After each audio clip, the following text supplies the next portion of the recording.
Hello, Sharon here.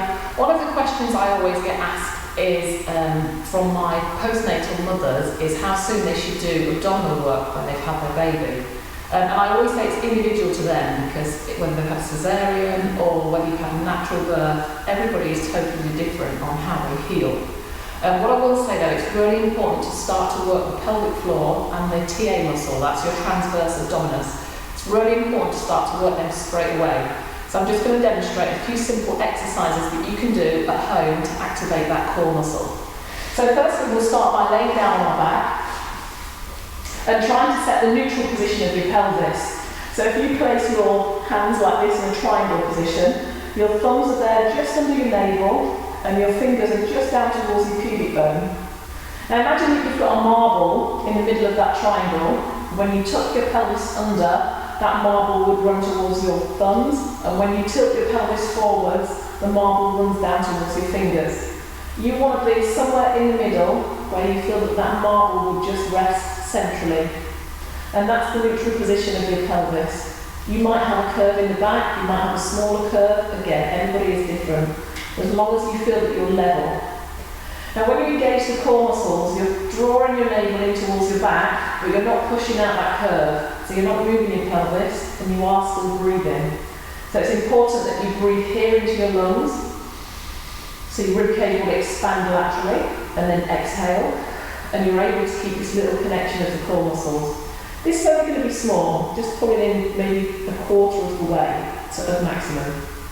And if you're unsure of where that is, I'd recommend to pull all the way in, release halfway, and about halfway again. And relax your shoulders. I want to start by bringing the right foot up off the floor, pull the knee over the hip, and then come back down to the floor. So this one is a hip hinge. You're moving here at the hip, and you're looking to keep this pelvis still. If you feel like it tilts, or it rocks, or tilts forwards or backwards, you need to work on engaging the core again a little more, and work on stabilisation. So you should be able to do this movement after practice, keeping the hips still and keeping the core connected. Your progression on this would be to lift your feet off the floor. You might just need to reset the lower back there, engage the core, and then start from this position. Where your heel will drop towards the floor, and then come back up to your start position. Now there's a lot more work going into the core here, because the tummy is trying to avoid the pelvis tilting forwards. So you should feel like it's becoming firmer as you move. It's working harder. And if you still find that movement okay, you can begin to make this more like a scissor, so both legs move at the same time. You can push out through the legs to make it harder. So there are your progressions, and you're looking at connecting through the core muscles as you're doing that. Now the pelvic floor connection is to imagine that you're stopping the flow of water. So you're going to squeeze those muscles together and try and maintain that connection with the core.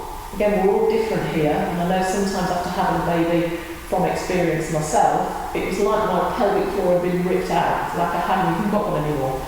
I just couldn't even find the muscle. So keep practicing, because you will get that feeling and that connection back, but you do have to do it every day. So you're going to squeeze the pelvic floor muscles, squeeze them together, you'll feel them come in and lift slightly. Engage the core. I want you to tuck your pelvis underneath and then come up into a bridge, and then come back down. So you're looking at tucking the pelvis and peeling the vertebrae up individually, and then laying the vertebrae back down one by one. So do get that tuck of the pelvis, squeeze the bum cheeks, keep the pelvic floor connected, and then roll back down, pressing the lower spine into the floor, return to neutral. So I would recommend doing this 15 to 20 times after you've done your hip hinge. Okay, we'll do one more just for the purpose of the camera. And the final one, we're going to try and activate both, and this is going to be more of a strengthener to the deep layer, the transverse abdominis. That's the muscle that wraps itself around the body, the one that is like your body's natural corset. So you're going to turn around onto your tummy if this is not too painful. Elbow is underneath your shoulder, the shoulders are back and down. The first part of the exercise would be to tuck your pubic bone under, and you'll feel your pubic bone press towards the floor. Lift your abdominals off the floor and hold. This is level 1.